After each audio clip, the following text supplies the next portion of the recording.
What's up, everybody? Josh Armijo here. Hope everybody's doing good and well and stuff. I got an album review to do for you, and I'm going to be talking to you about the new album from the band Ken Mode, entitled Success. This is released on Season of Mist.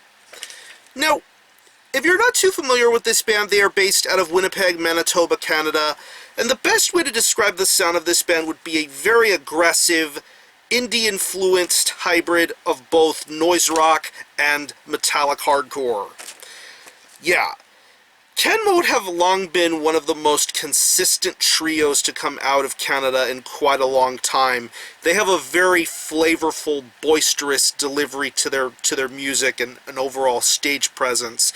They're a very hard-working band. Very hard-working for their DIY work ethic, their good live performances, and their unique concepts in their music. It's been very well evidenced over the course of the last decade plus or so. Most recently with albums like 2011's Venerable and their most recent one, 2013's Entrench. Just a very savage attack on the senses. Musically, stylistically, this is a band that knew how to get the job done. Even to some of their early 2000s works like 2008's Mennonite, which happens to be my favorite of the earlier Ken Mode releases. Just a very good band with a lot of hard work going into them. Now we enter a brand new album from Ken Mode, and once I heard there was going to be a new album, I also heard that there was going to be a little bit of a change in their style and sound. Somewhat of a return to their roots, so to speak. And it was very well evidented once I found out they were working with a guy by the name of Steve Albini. Now, Steve Albini is a very prolific, very well-known musician, songwriter, engineer, producer. He's worked with a who's who of names from within the realms of metal, alternative, hard rock, noise rock, just a very wide multitude of bands. I mean, Nirvana, Mogwai, PJ Harvey, the Jesus Lizard, Slint, to even more notable heavier bands like Neurosis or Zao or Don Caballero. Just a very wide array of soundscapes and bands to work with. And I was wondering how he was going to work with Ken Mode for this particular album. And now here we are with their 6th full-length album, aptly titled Success. It's 9 tracks, and it clocks in at around 36 minutes in length. And honestly, after giving this album many repeated listens, you can easily tell that this band has undergone a minimalistic sort of makeover in a way. It's an almost sort of stripped down sort of presentation this time around, but yet it still maintains the classy sort of vibes you would get from a Ken Mode record. It's aggressive, it's loud, it's abrasive, it's in your face, but it's also different too. And that's what I respect the most about Success, is the fact that Ken Mode decide to do something completely different, but yet maintain all of the qualities you would best know about them. Musically, I think it really sounds awesome. Very audible guitar work being represented all the way throughout. Very noisy, distorted sort of guitar work being represented on here. You hear it on the opening track, Blessed, and then further down you get to songs like The Owl and Management Control.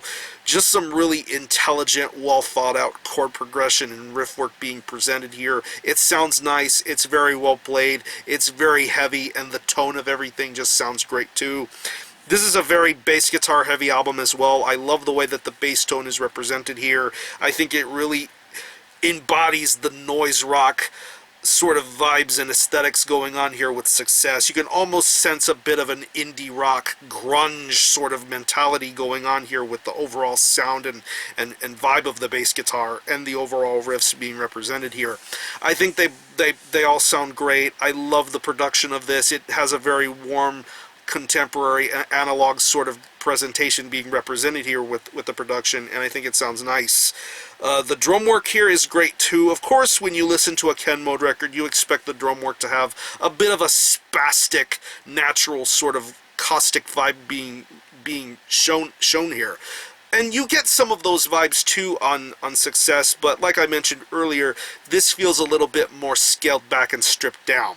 But I still think that the drum work here is very well handled. I love the blastings, I love the the syncopations, the patterns, the overall delivery. It has that nice little noise rock sort of vibe when you hear the drums go off. It really does sound awesome to listen to, and it keeps a crisp pace all the way throughout. An almost slinky sort of vibe being represented here.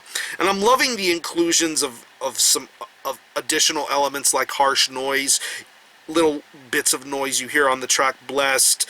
You get some cello work on the track The Owl. I think it really sounds great to listen to as well. And when it comes to the vocals, I'm loving this vocal performance that's being represented here. Yet another thing that sets this Ken Mode album apart from previous releases. You get that sort of spoken word, sing-songy sort of delivery in the vocal performance when it comes to the lyrics, the delivery, and the styles and concepts.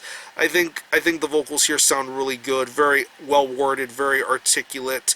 Once again, going back to that sing-songy sort of vibe, you get it on songs like Blessed and These Tight Jeans, to even later songs like Failing at Fun Since 1981, and A Catalog of Small Disappointments.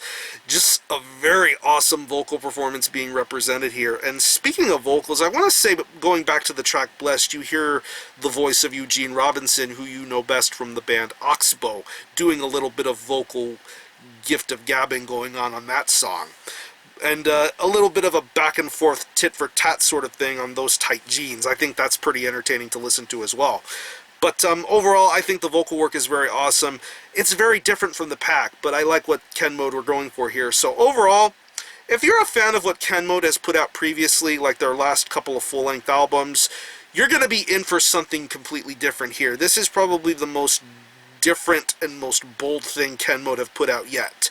Whether you like it or not will be up to you, but to me, the album has a little bit of balls calling itself Success, considering the album cover, the themes, and the overall aesthetics of stuff. I think Success is what it sets out to be, and that is a success. So, if I had to pick any favorite tracks, I would definitely have to say Blessed, These Tight Jeans, The Owl, A Passive Disaster, A Catalog of Small Disappointments, and the closing track, Dead Actors. Just some really great stuff. So, I'm going to leave you some links in the description box so you can get a hold of this album.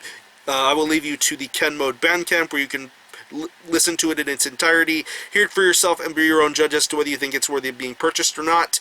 You can buy it digitally. You can also buy it digitally through Season of Mist, and you can also buy the album directly through the band through their web store, or you can also purchase it through Season of Mist. There are many, many ways to get a hold of this album. So, again, the album is Success by Ken Mode. This is released on Season of Mist. Definitely check this out if you're into noise rock, experimentation, grunge, indie, whatever. And for a score, I'm going to give this a very solid 8.5 out of 10. Very entertaining listen, and Ken Mode know how to deliver the goods. So support Ken Mode. I'm going to conclude this review. Thanks all for watching. Thanks for checking out my channel, and until the next time, Armijo out.